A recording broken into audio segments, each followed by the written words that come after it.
Қайырлы күн, құрметті достар, бүгін бізде Binance'ның басты қателіктерін айтатын боламыз, яғни Binance енді басып отқан адамдардың жіберетін қателіктері туралы айтатын боламыз. Ең бірінші, ол үлкен суммамен кіру болып саналады. Неге? Өйткені басында кіші суммамен кіру қажет, қолды үйретіп, мошенниктерге түспейтіндей болу қажет. Өйткені басында көптеген новичоктар лайткоин алып, басқа биржамен, яғни криптовалюталарын алып, басқа биржаға салып алынып жатады. Көбінесе сондай 10%, 15% спред беретін биржалары өтірік мошенниктер болып саналады. Енді 15% спред болмайды деп айтпаймын. Официальный биржаларда 10-15% спред кейде 50%-ға дейін жететін спредтер болады, бірақ оны табу үшін сіз қолыңыз профи болу қажет, оны анықтау үшін. Сондықтан кейбір опытный арбитраждар 50%-ға дейін спред тауып жатады.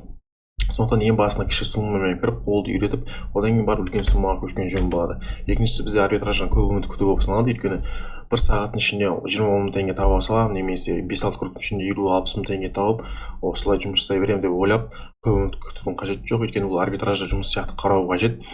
Ол сізге сразу 5-6 күндіктен 50-60 мың теңге сразу кіре салу оңай болмайды. Сіз көптеген жұмыстар жасау керексіз, көптеген білім алу керексіз, сосын барып сондай результатқа жетесіз. Басында сразу 5-6 күндікке жету, ол 5-6 күндікте 50 мың 60 мыңға жету, ол өте қиын болып саналады.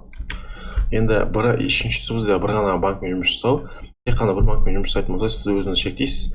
Өйткені басқадан банктермен жұмыс жасаған арқасында басқа да связкалар табуыңыз мүмкін.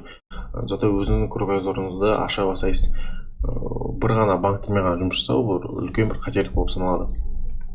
Және де төртіншісі, ең оңайы, бірақ та көп адамдар жіберетін қателік, ол асығу және дұрыс назар бөлмеу. Өйткені мысалы сізге ордер түскеннен кейін сіздерге оны тез асығып немесе дұрыс қарамай жүрсеңіздер, ол мошенник болып саналуы мүмкін. Сізге өтірік чек жіберуі мүмкін, немесе треугольник деген мошенничество бар, соған түсіп қалуыңыз мүмкін.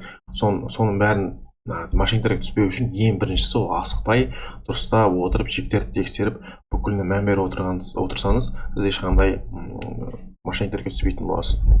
Ең көп қателіктер жіберетін 34 негіз. 34 қателік жібермейтін болсаңыздар, сіз жақсы табысқа шығасыз деген ойдамын.